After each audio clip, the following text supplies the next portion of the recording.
Hey guys, welcome to Amanda's Mindset. As always, I'm your host, Amanda Russo. And we are here for the second time with Rachel Varitimos. Riverside gave us an issue the last time and kicked me out, but I believe in the synchronicities of the world, and I have had the opportunity to do a birth chart reading with Rachel since then. So we're going to discuss that and about her journey. She is an astrologer. She's also an Enlifted Certified Coach. You guys have heard some of the Enlifted Certified Coaches on the podcast already. And I am here with Rachel today. Hi, Amanda. Thanks for having me. I'm excited to be here. Thank you so much for being here with me. So I'd love if we could touch upon a little bit about your background, your upbringing, your family, and anything in terms of that. Yeah, so I have a really long story background of how I got here to be an astrologer and personal development and all that. So when I was a child, I was obese. And it's actually written in my birth chart, not to be obese, but how I felt as a child, which was very confused. Maybe anyone listening to this can relate, but feeling like I'm in the sea most of the time, not feeling like I can relate with normal people, watching people having conversations and wondering how they're doing that because I was just swimming in this sea of confusion as a child. Now that I'm into astrology, I understand it's because I have Neptune on my IC. So if anyone in here watching this has Neptune in their fourth house or close to their IC, that can cause a very dreamy childhood, very connected to other worlds. So I was obese. I didn't know why I was obese. So I found this weight loss camp. It was called Camp Shane in New York. It told me if I went, I'd lose 20 pounds in 6 weeks. And I wanted that. I wanted to be like the other kids. So I asked my parents if I could go. And they said yes. And I went for the 6 weeks. And I lost 23 pounds. And I ended up becoming obsessed with nutrition and fitness, but not in a healthy way. Because I kind of learned to lose weight in unhealthy ways. I learned the less I ate, the more I exercised, the more weight I'd lose. Which is not a healthy way to go about health. And so I spent the next 16 years just like searching for freedom within this new body that I now had because I finally made friends after losing weight. And I just attributed lose weight, have friends. Lose weight, be a normal person. Then I ended up getting my degree. I studied nutrition all through middle school, all through high school, got my degree in nutrition in college. Searching for food freedom, searching for the answers, never found them. Then I became a functional diagnostic nutrition practitioner, thinking this will finally give me the answers. And I still didn't get my answers, which I just wanted the freedom from food.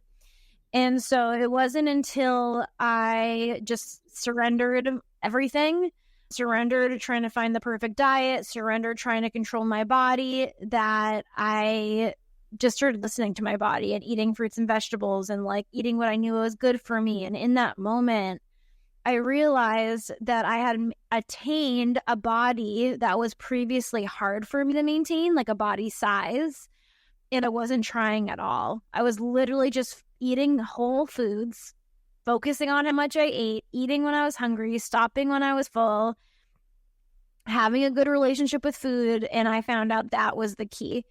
And just like anyone, when you're searching like your whole life to find the key, the answer to something, it was like mind-blowing to me, where I was like, oh my God, if I can transform this, what else can I transform in my life? And so then I became obsessed with meditation and personal development and all the things and started attending retreats. And I didn't have many girlfriends growing up. Then I had my first birth chart reading, and I had been attending so many women's retreats at that point, and I had been breaking down my walls around a woman, and I started feeling more comfortable around a woman and actually started making a lot of woman friends. And so I got my first birth chart reading. I had started a business, and I didn't really know what I was doing. I didn't even know if I wanted this business. And so I had just taken a month off where I wasn't doing anything. I wasn't working on my business. I was literally just... I actually went to Mark England's house of Enlifted Coaches. I was at his house when I got my first birth chart reading. So I get on the phone with this woman. She reads my birth chart and she tells me about my South Node, which your South Node in astrology describes your past life. I remember when I read your chart, I told you about your South Node and how you were hyper independent and like leader of people, leader out in the world. And for me, my South Node was I traveled from place to place working for wealthy people, and I set up art schools and institutions, and whatever I told people to do to set up their school or their institution, they would listen to me. And so for some reason, based on what she said, I decided that means that I can host my own retreat, even though I had no clients, no idea how to host a retreat. I was like, I did it in a past life, so why can't I do it now? And I write about the retreat as if I had already hosted it. I was like manifesting it. I wrote a story as if I had already hosted it a year ago. And I read it to every single person I could at my mentor, Mark England's house. I read it to 20 different coaches. And by like the 20th person I read it to, it just felt so real that I was like, I'm hosting this retreat. So I got home from Mark's house. I didn't have a credit card or money. So I asked my mom if I could put the retreat house on her credit card. And she said yes. Thankfully, she trusts me. And I ended up selling out that retreat in 1 month with 14 people. It was amazing. I went on to host 6 more retreats over the next 2 years. And that's when I fell in love with astrology.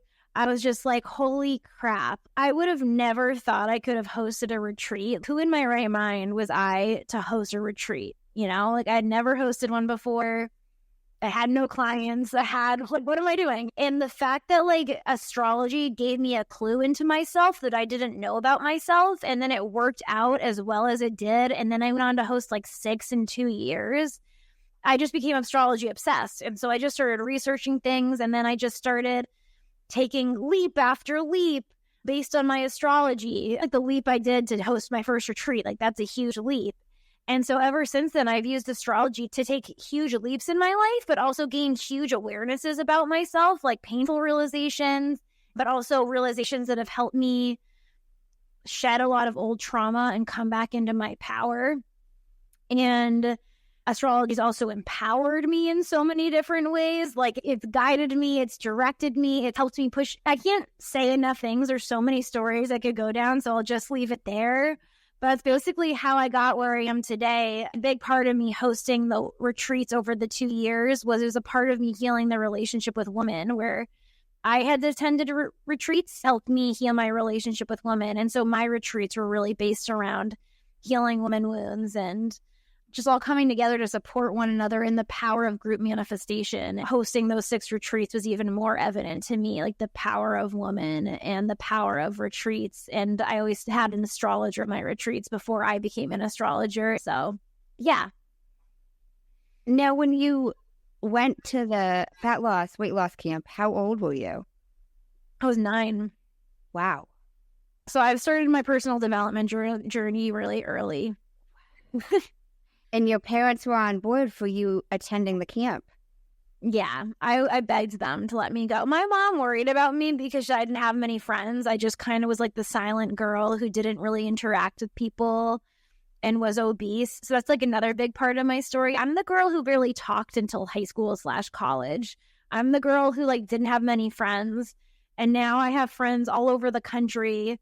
Now I lead groups of women. To me, it goes to show what's possible. I just think there's no excuse at this point for anyone. Like, I literally was a mute person for like half of my life. If I was mute because I was so anxious and like I had all the bad thoughts, I'm sure anyone else here listening to this has had, you know what I'm saying? The disempowering thoughts, the thinking you're stuck, the thinking there's something inherently wrong with you because you don't belong in society. I've been there. And I love spreading that message because I know it's possible. I know what's on the other side. You can be a mute person and then grow up to be a person who has friends all over the world, all over the country, and hosting retreats. You got into health and nutrition post the weight loss camp. And so you went to school for that too, you said? Yeah. And now you got into coaching nutrition. And how long did you do that for? Well, that was the thing is I started my business coaching nutrition, but I was kind of over it at that point. I had studied nutrition for like 16 years. I felt like I learned all I needed to learn. I just didn't really care anymore. I had come to this realization that learning about it doesn't help anyone at all. and that it's really literally just about being in your present and learning your body and learning yourself. And I tried spreading that message, but to be honest, I wasn't super passionate about it. I just think it's like with anything that you exhaust, when you exhaust a passion, that's why I took that month off from trying to start that business. And I just wasn't passionate enough about it to get it off the ground. Hence why I took the month off, hence got the birth chart reading. And then I went on to host retreats. And nutrition did become a part of my retreats.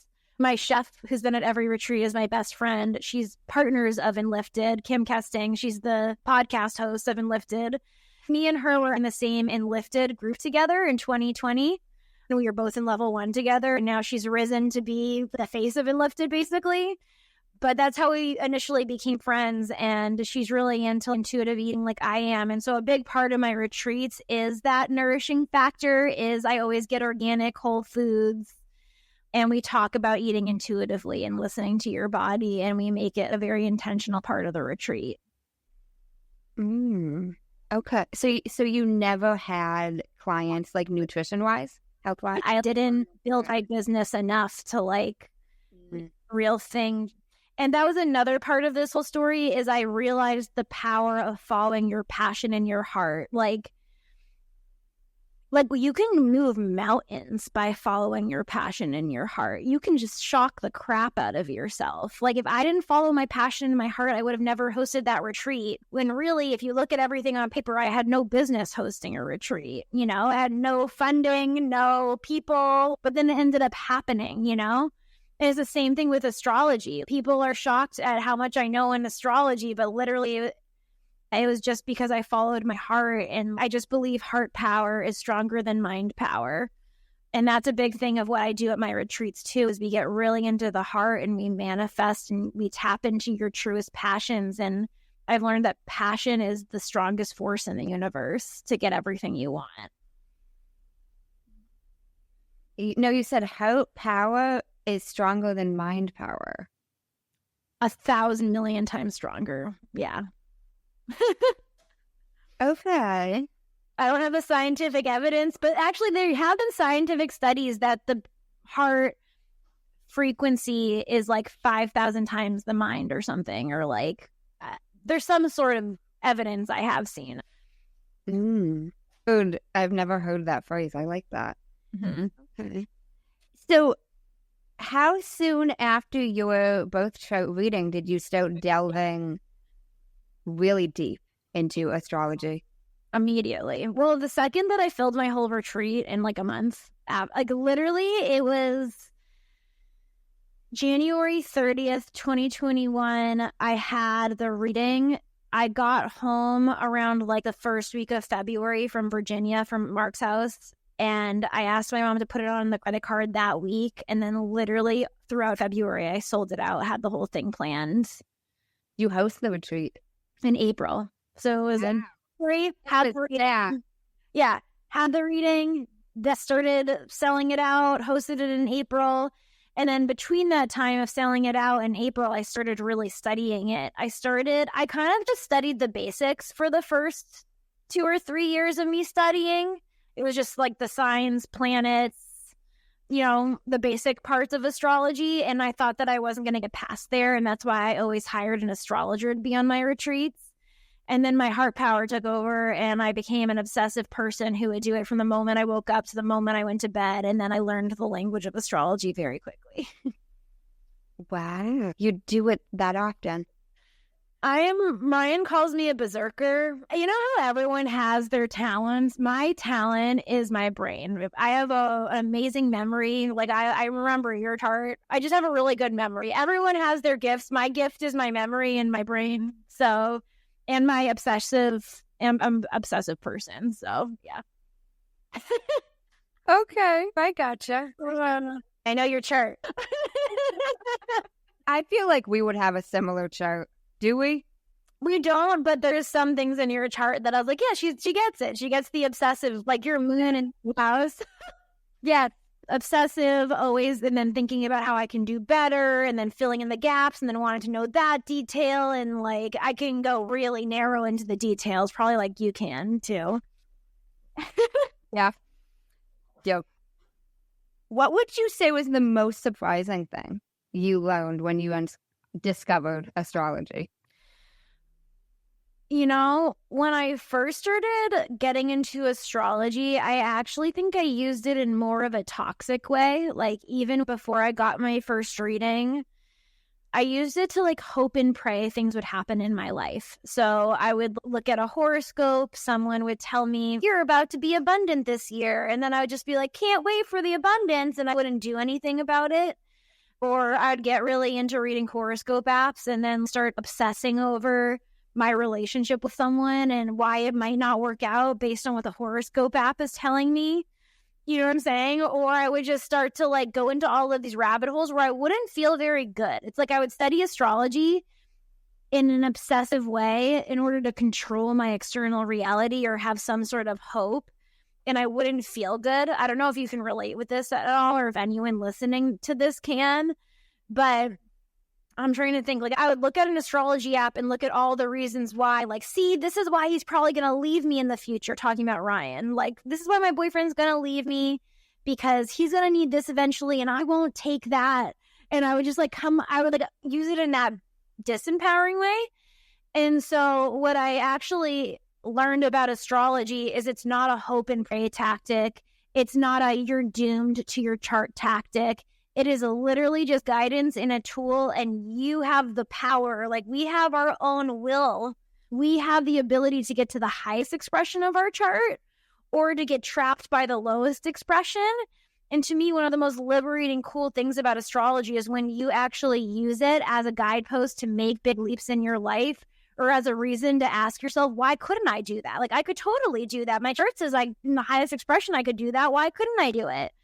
And so I'd say it's like using it as a tool to believe in things about yourself that if you didn't have someone else telling you it was possible, you know, if you didn't have that like story, you might not take that leap, you know? And also realizing that you are not trapped by your chart. There's always a low vibe and a high vibe. And I want to always lean into the high vibe expression. So that was kind of a thing that snuck up on me in learning astrology it might have been through my Enlifted method because I'm constantly Enlifted methoding in my head. So I don't know if that helped me see astrology in a different light, but I mean, man, that just changed my life. Also just learning about how the different planets affect your body, like learning that your sun sign is your life force energy. And if you're ever feeling really tired, it's probably because you're not acting in a core sun sign. And so you just get to do more things like your sun sign. Like I was telling you, I was really freaking tired today. I've literally been eating food, being lazy, prepping for some readings, but in a really lazy way. And then I was like, okay, well, what can I do that will give me energy? And I thought of my sun sign. And I have Taurus in the 8th house, which makes so much sense why I love astrology, because that's very much Taurus in the 8th house. 8th house is like a cult, like witchy stuff. So I go online and I go live to talk about astrology, and then I get all of my energy back. So it's like using astrology in that way too, understanding the different aspects of my chart and what I need to do to gain energy. Like another thing I did to gain energy today before I went live was I went on a walk in nature because I'm a Taurus. If I go in, nature gives me energy. For you, Amanda, you're a Virgo. If you ground in the earth will give you more energy. The more grounded you get, more energy. Virgo's with the more anxious earth sign. And so Virgo, like having a clean space can give you energy. Organizing your stuff can give you energy. Grounding in the earth can give you energy. Writing can give you energy. Communicating can give you energy. No, you mentioned horoscopes. And I feel like they are very popular nowadays and have been for a while. What suggestions do you have for people listening if they read their horoscope and they find it disempowering?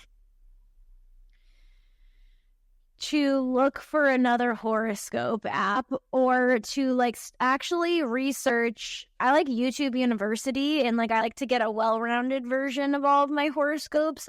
You know, some people will give you disempowering horoscopes, but that's the thing. You walk down a street and you're going to have one person yelling at the guy for going too fast down the road and saying he's an a-hole.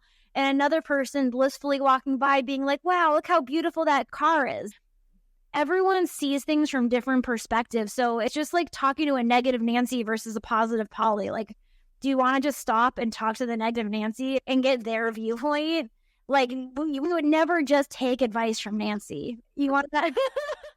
I just love how you said that, because one of the things I have emphasized to a lot of people is I started a mindset podcast because I'm getting rid of the negative Nancy. I love that this fits with your podcast.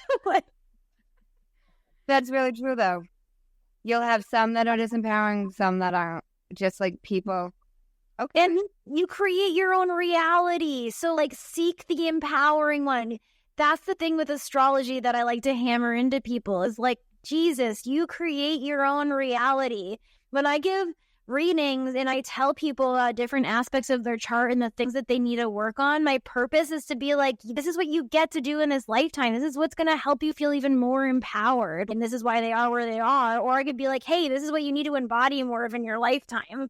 If we create our own reality, might as well focus on what we can do to make it the best reality that there is, you know? Yeah. I like what you said there about how there's a disempowering way to say anything. I think that's really true. Your tone, the words, like, words are everything. And the ones you use, like, affect it, you know? 1,000%. That's why I'm very grateful for Enlifted, actually. I do think Enlifted was very helpful in my ability to shift my perspective on astrology and give the astrology info to people. How did you first discover Enlifted? Well, so me and Ryan were working in the cannabis industry. That's how I met him. We were working at the same dispensary together, and we were working in the grow one day, and we were both listening to a podcast with Mark on it. It was the Positive Head podcast. Afterwards, we came together and we're like, wow, that guy's awesome. We'd love to meet him one day. Fast forward like a year, we're leaving cannabis, or we don't want to work there anymore. Ryan makes a post about the power of your words on Facebook and tags Mark England. And Mark sees the post and is like, buddy, let's get on a phone call. And Ryan's like, oh my God, this guy wants to get on a phone call with me. And so Ryan gets on a phone call with him and he's like, come do my level 1. It's like a second group he was running of his Enlifted course. Ryan does the program and it was life-changing and I'm a personal development junkie seeker. So at the time I was like, shit, I'll take it. This is my first time investing in myself. And it was life-changing and so worth it. And I met so many of my best friends that I'm friends with till today. So, yeah, synchronicity like that is how we met. Wow. And when did you get certified? July 2020. Wow. Yeah. And did you and Ryan get certified together too? I got certified with Kim Kesting, though, who I think Kim's been on your podcast. And now, how long after getting certified and Enlifted did you have the birth chart reading at Mark's house? Approximately. Well, that was so I had the reading on not the reading, sorry. I was on did the Enlifted certification in July. And then I did level 2, I think, through October. And then we just started going to Mark's house a lot. Like, we went to Mark's house like 2 or 3 times between me getting certified in July and that when I got my reading at his house in January. So it was probably like 6-7 months later. The really cool thing about Enlifted, and I use Enlifted in my coaching and all these different things because it's so life-changing for me. The really cool thing about Enlifted is it's really taught me to almost like train my subconscious for projections and like getting triggered. And so it's been like a godsend for me because I'll get triggered in a relationship. I'll act out the trigger and I'll be kind of a dick and we'll get into a fight. Then I'll always ask myself, how was I triggered? Because I know that no one's right and no one's wrong. I don't know if Enlifted taught me that or if this is just my brain has come up with from implementing the method so much because they don't talk about this in Enlifted. But I've just realized that no one's right and no one's wrong. Any argument or disagreement or anything I get triggered by is literally just my own responsibility. And so even recently when we were in El Salvador, me and Kim got into a fight. She's my best friend, so we can get into fights. And she said something that triggered me, and I like fought. We were like fighting at a restaurant, and it was kind of embarrassing fighting. And so then I like go home to our Airbnb, and I lock myself in the room, and I just cried. I'm just like, I hate everyone. I hate everyone. I'm just like going at it. And then I like, after crying for a while, I was like, okay, Rachel, like, how can you take responsibility? And I was like, well, you did get triggered when she said this certain phrase. So even if no one's right and no one's wrong, but you did get triggered, and then you acted in that way. So then I realized I got triggered and acted in an unfavorable way. And then I felt like 10 pounds lighter after. And then I went out, I apologized to her. We were all good. She recognized that she was also triggered, that we were both fighting to be right, and no one's right and no one's wrong. And so, yeah, Enlifted's been super powerful for me in that way of just being able to like swallow my pride. But then when you swallow your pride, you actually end up with more power. Does that make sense? How do you end up with more power by swallowing your pride? Because when you swallow your pride and you accept that you're always an equal part to your trigger, right? Like even if they triggered you, you're triggered. There's always equal parts. It comes from my past trauma. I wouldn't get triggered unless I picked this up from my past. For example, I have a fear of coming off too cocky and like a narcissist. Right? Kim said that I was talking to Kim. The fight was about, I wanted to get off social media. I don't want to be on Instagram anymore. And then she said that people who didn't want to be on Instagram are probably narcissists. And so I was like, oh, is she calling me a narcissist? And then that was I got triggered because obviously that's a deep down fear of mine of not wanting to be a narcissist, you know? And then when I was crying, and then I realized it was because I got triggered because I thought she was calling me a narcissist, but really she's not calling me a narcissist. I got triggered and took it personally. And then I could cry that out. I wouldn't be able to feel empowered unless I cried it out. I almost find that the crying is necessary. Like, you know, when you have a good cry and then you just have nothing left to give at the end, like you're just empty. That's kind of my process, is getting myself to just empty all of my tears out. When you get to that other side, it's this deep acceptance of like, I'm not a narcissist. She's not a narcissist. I was just getting triggered. I don't even care anymore. Like, I literally cried. I have nothing left to care. So I'm going to go apologize to her now because I got triggered. To me, that's like so powerful. Like that makes me feel like the most powerful, baddest bitch ever. Because how many, you know what I'm saying? Like how many people do that? And I love myself for that, because if you don't do that, you're continually giving your power away. I actually talked about this for the Scorpio full moon video I did tonight. How Scorpio tries to control and go through into power struggles. Like, that's what we do when we get triggered. We need to be right. And so we go into a power struggle and we fight. But if you can cry it out and realize it doesn't freaking matter if you're right, it really doesn't. Your true power comes from owning who you are, regardless of if you're right or not. Your true power comes when you don't actually have to care about how people see you, or you don't have to care about being right or proving yourself in some way. Like, to me, gosh, that's the most freeing, powerful thing you could possibly have, because I no longer have to control how people see me. I no longer have to control what people think, and I no longer have to be right. So to me, that's how it creates power. Was it mainly Enlifted? If I'm honest, I think it started with the surrendering after I went on that 16-year kick of researching nutrition. That was my first instance of realizing my power, was when I just surrender and let things be. I have power and my body works better and I can maintain that weight. And then I've just realized that ever since, is when I surrender and let go of control and don't need to be seen in a certain light, or don't need to control life in order to get a certain outcome. And I just sit in my sovereignty and my worth and who I am. Things work out a million times better. And it's like every time you do, that's power. It's like in a complete surrender to life. Like, that's real magic. Like, we all want to create magic in life. And that's where I think astrology has done for me. To me, I think astrology gives you power. Because if you trust in the power of the story, if you trust in the magic of the star, and you can surrender everything else, but just trust that, like, oh, my chart told me I could be a great retreat host, so I'm going to go host a retreat even though I have no evidence to back this up. Like, that gives you power. You know what I'm saying? It's like, whenever you can have blind faith in the universe and in yourself and not need to control your external environment, power. You have more power. Okay. It's like the potency of your energy. You know what I'm saying? Like, think about investments. Because I'm thinking about like the 8th house in astrology. The 8th house in astrology rules power, which you have your moon in the 8th house. I have my sun and my Mercury in the 8th house, which is why we're obsessive. But like the 8th house rules power, but the 8th house also rules big chunky money. Why does it rule big chunky money? Because think about investments. Like, investments are power. You put $1,000 into something, and if you understand how the markets work, if you understand how markets move, like, you don't really have to do anything else, but then you can leverage that $1,000 and turn it into $1 million. Like, people who invested in Bitcoin back then, because they trusted the universe, they trusted the research, they leveraged less money to make more money.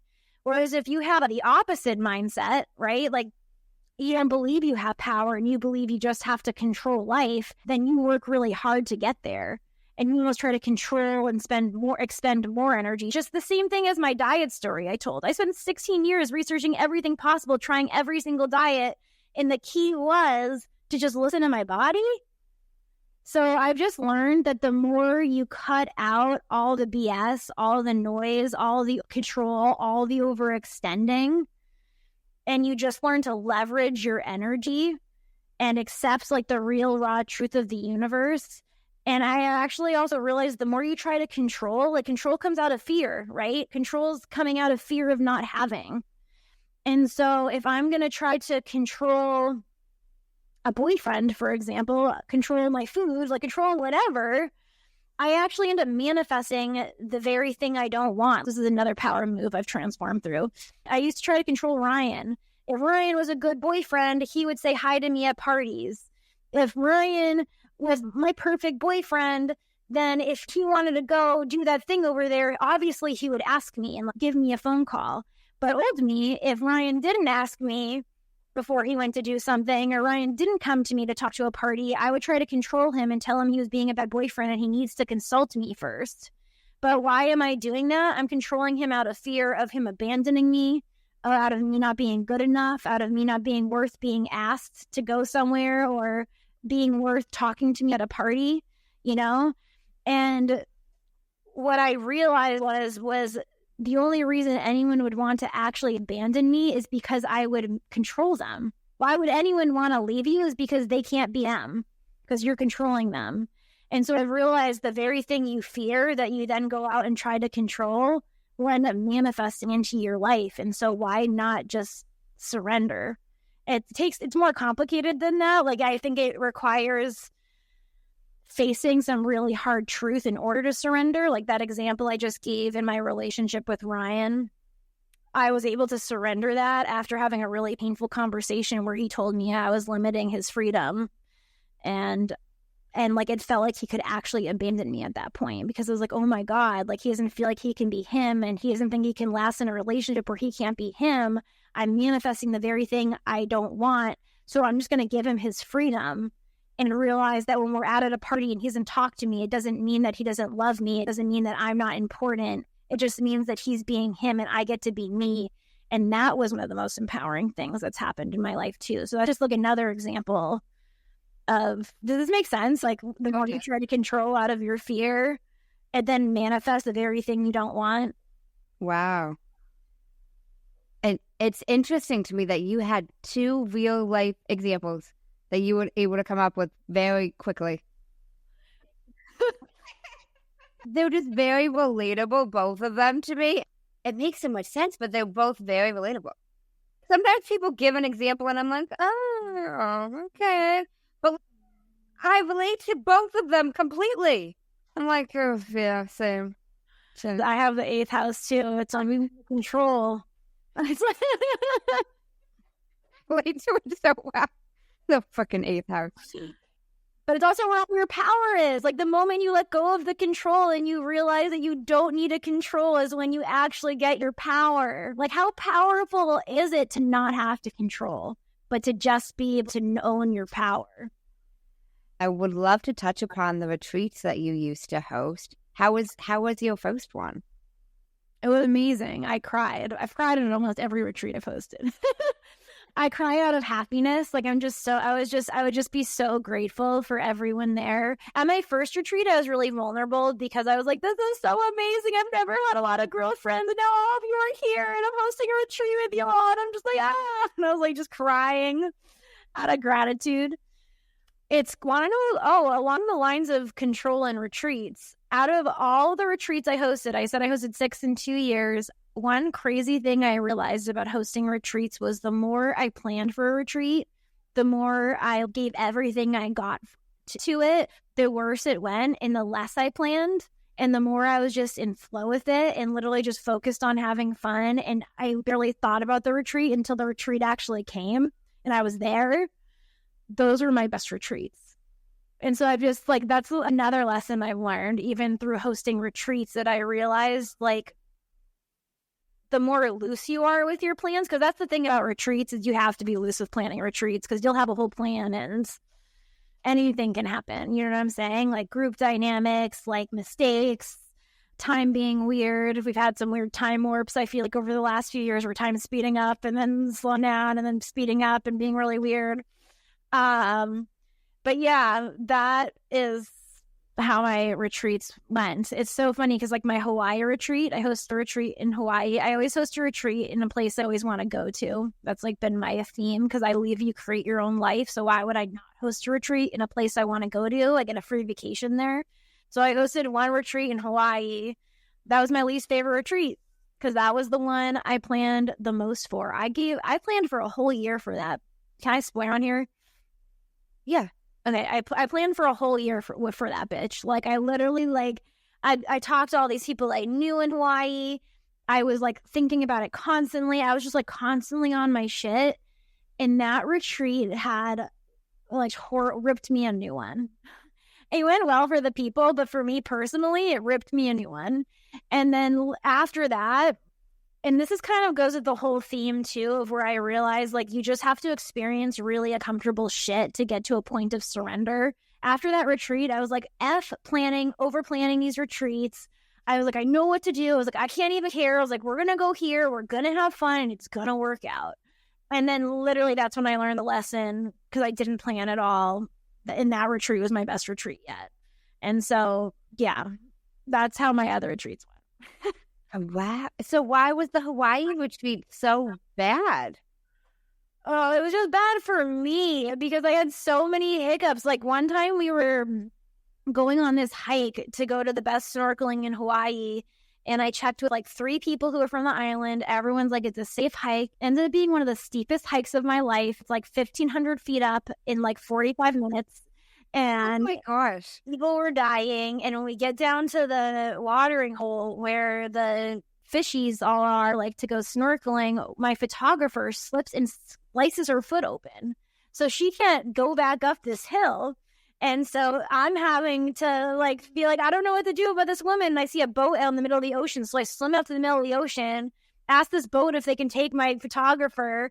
They take my photographer. It's a whole traumatic thing for her because then they can't like bring the boat to shore to drop her off anywhere. So by the time I go pick her up, this woman's like traumatized. I like am walking up the hill with the girls to like go back up the hike to eventually get this girl. My other facilitators are ahead of me. I assume that they're going to immediately go and get the girl because that was the only thing on my mind. No, apparently we have a miscommunication. They go and get ice cream. And I get to the top of the hill, like, what the heck? You didn't go get the girl? That was just one of the many crazy scenarios that happened while hosting this retreat. I don't know, had a great time, but for me, I mean, that girl who was traumatized, maybe she didn't have to tell you.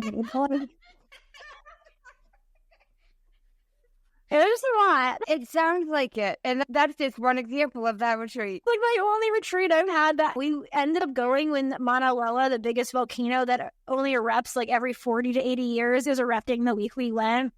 So it was just, the energy was really intense. We lost power for hours and all the food I bought. Like I spent thousands of dollars on food for my chef. Almost went bad. It was just constant thing after thing.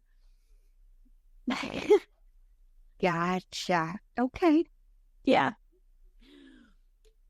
But you started flowing, and so it seems like it worked. It works very well. It's actually the only way I live life now, to be honest. I used to be a control freak most of my life.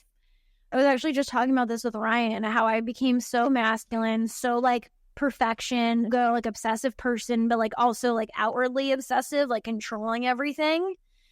And I realized over time how much it's blocked me in life and how much surrender is needed in life and like trusting the universe and trusting your intuition. I used to say I was the least intuitive person in the world.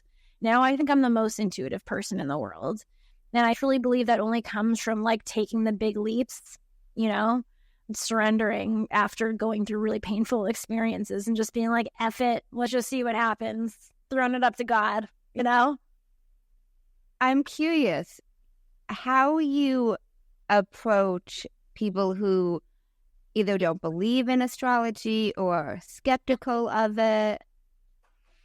I don't care if people believe in it or not because I know the result it's helped me create in my life. I don't even know if astrology is real. I believe it's real. I use it as a tool for wonder and magic in my life. It's a tool.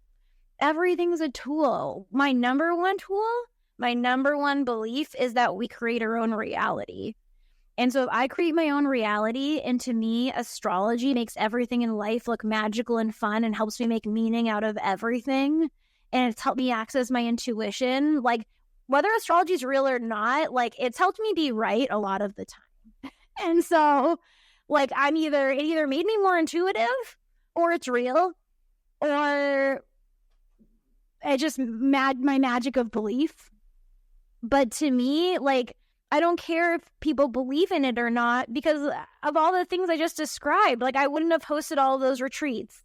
I wouldn't be able to understand my boyfriend and like understand his wants and needs. I wouldn't be able to understand my clients' wants and needs. It's helped me build stronger connections with people. Like, Ryan is a Virgo moon, Virgo rising. And so one thing I know about Virgo is you guys like to be of service to people. He loves if he can help me on things. And I'm a person who doesn't want anyone close to me to help me.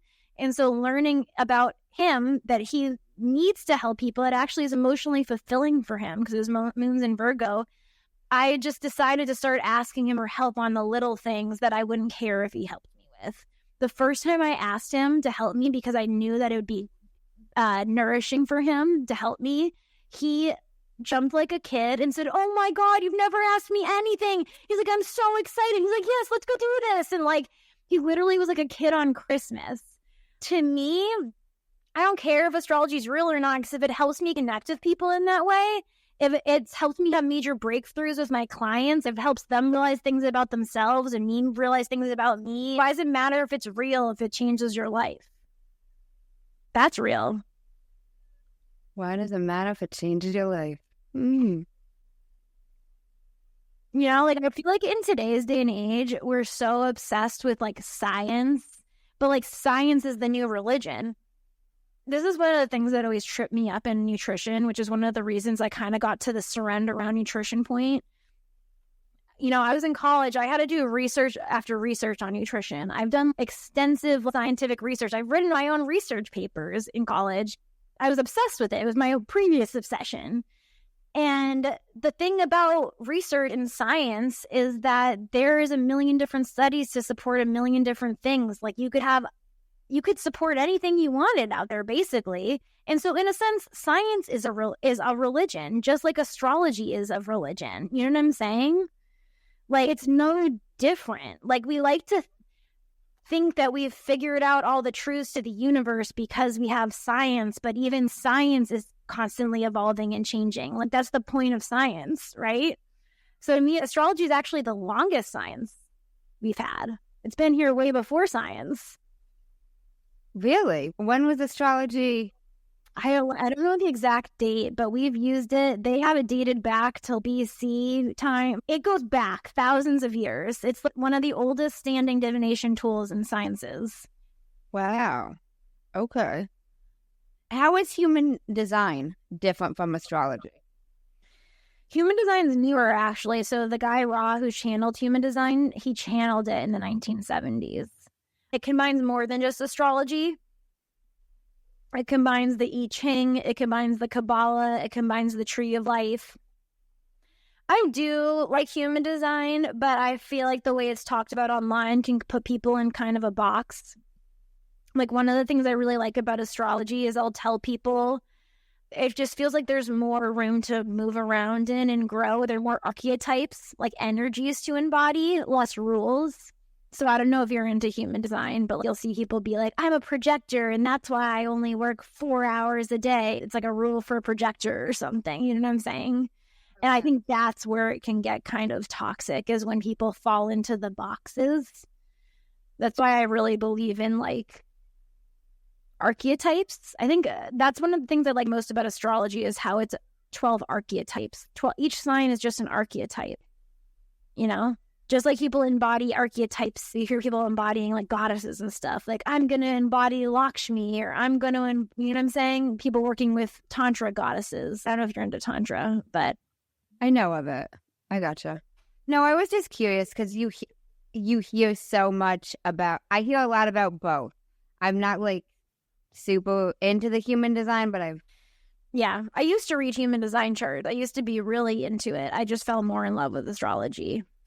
Oh, you used to read human design charts. Yeah, that was my first obsession, and I learned it very quickly. And then I was just like, I want more. And then I went into astrology, and then I was like, oh my God, astrology is it. Because you could like learn lifetimes in astrology. I won't be able to, in my lifetime, I will not be able to learn everything that I want to learn about astrology. But you know, a lot of billionaires use astrology. Have you ever heard the quote, millionaires don't use astrology, billionaires do? I haven't. So JP Morgan has an astrologer. There's actually this psychic book I read about the Titanic, and JP Morgan was supposed to go on the Titanic and didn't go on the Titanic because his astrologer told him not to, because there was a square between Saturn and some other planet, and the astrologer's like, this doesn't look good. Kings, queens, like royalty have used astrology throughout history. They've predicted deaths of kings and queens using astrology. I got chills when you mentioned that Titanic reference. Yeah, it's powerful. Then. Well, thank you so much. So, have you heard of a man named Jay Shetty? Yeah, I have. Mm-hmm. So, he has a podcast called On Purpose, and he ends his podcast with 2 segments, and I've started incorporating my podcast with them as well. The first one is the many sides to us. And there's 5 questions, and they need to be answered in 1 word each. Okay? Number 1. What is 1 word someone who is meeting you for the first time would use to describe you? Bubbly. What is 1 word that someone who knows you extremely well would use to describe you? A berserker. Number 3. What is 1 word you'd use to describe yourself? Powerful. Number 4. What is 1 word that if someone didn't like you or agree with your mindset would use to describe you? Stubborn. Number 5. What is 1 word that you're embodying right now?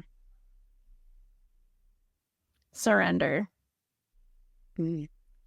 Then the second segment is the final 5, and these can be answered in a sentence. What is the best advice you've heard or received? Oh, I'm between 2 pieces of advice, so I'm trying to think which one. I take my time. That was a really big, life-changing realization, is that you can take your time, and actually that when you take your time, everything you do is so much more potent. Yeah, I'll go with that. Number 2. What is the worst advice you've heard or received? Honestly, anytime I get advice where people tell me that this is the way things have to be, that's the worst advice, because I don't believe that there's one way to do anything, and I actually believe that that's a surefire way to get stuck and actually lose yourself and get out of your authenticity and out of your alignment. Number 3. What is something that you used to value that you no longer value? having all the facts. She helped people surrender to life, surrender to their truth, and create a life that's really in alignment with them and not a life based on their family standards, society standards.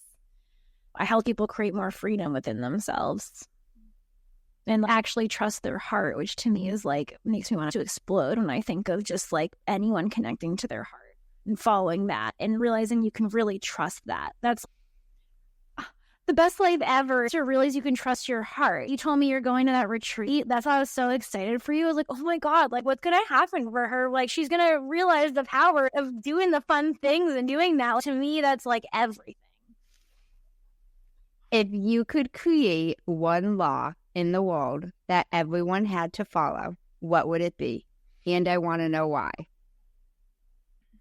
That people really sit into and feel in a well-rounded 360 way, like all your senses involved way of what they truly want and what would truly feel good for them in the moment, instead of just resorting to like their quick pleasures.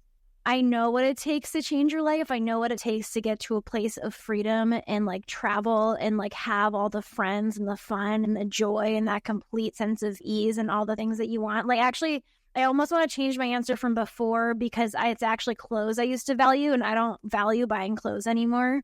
I value experiences and shifting my life and living my best life. And so the reason I say what I just said is because I truly believe if people really sat in how they were going to feel after they did something, instead of just going for the quick pleasure of like, I'm going to go out to eat and get a bunch of drinks and food with my friends because I'll have fun for 2 hours, versus they could have used that money to go on a life-changing retreat or use that money to like go to the farmer's market. Because if you really sit into how you want to feel, like if you sit into it, you would realize I'd feel really good eating this whole buffet from the farmer's market and cooking it myself versus being out to eat for 2 hours, spending $300 and having a few drinks and then just wanting to go to bed when I get home. Like I really want people to sit in the different experiences and be able to make that a rule of like, you think you want this, but if you were to sit in the totality of this experience and feel it through to the end and imagine it to the end, versus feeling through the totality of this other experience that appears to be a little bit more work potentially, or a little bit more risky, or a little bit more long-term, like attending a retreat, or for example, like which one do you imagine would feel better at the end? I imagine it's this other one where you collected all the food from the farmer's market and made a simple meal with your friends, or saved the money from going out to eat and went to a retreat and gained that experience. That's one of the ways in which I switched out of dieting mindset to having food freedom, was that switch of really like sitting into how would it feel to eat this bland diet food versus how would it feel if I made myself like a homemade guac and this yummy salmon, and the guac and salmon would outshine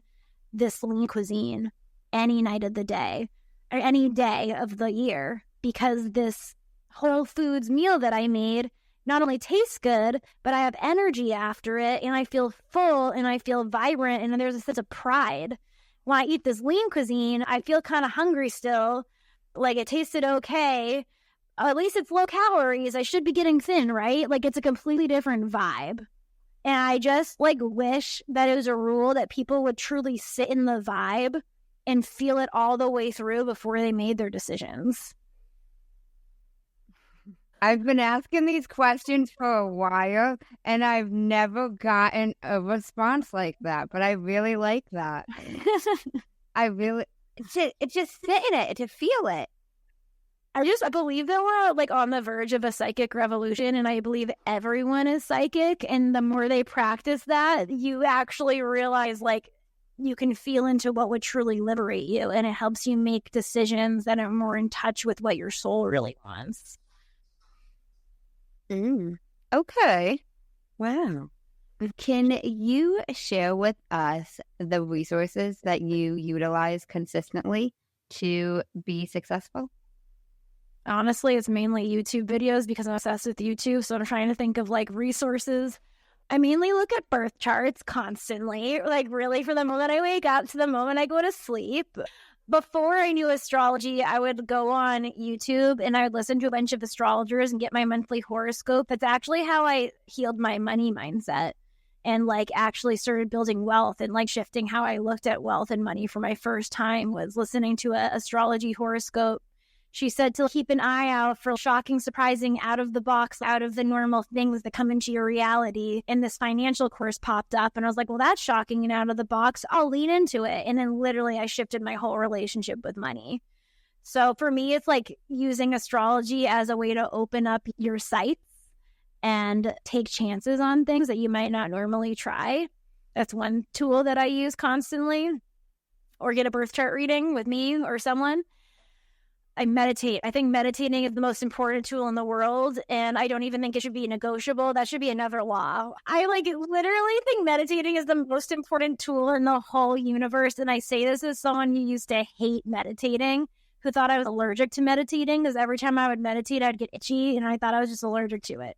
Turns out I just had to practice over the course of several years, but meditating will change your life. It's the only way you can shift patterns. The reason I see people get so stuck and not grow when they do so much self-development is because you just haven't created enough space between your thoughts by practicing meditating every day.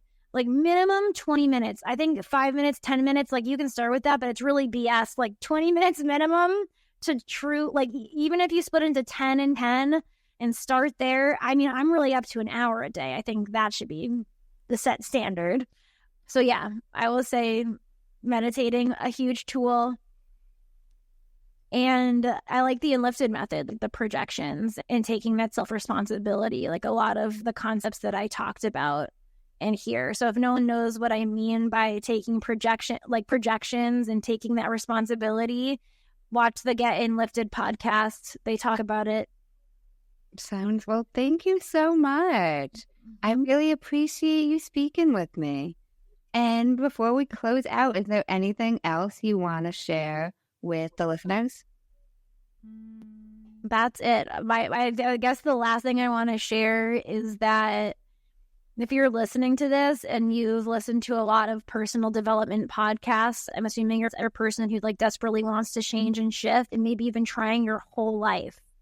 And you just think it's not possible because you're I've been trying my whole life. I won't be able to ever get there. Listen, I know for a fact, 100% certainty you can get there. Get around the right people, I actually think who you're around is monumental in your shifts.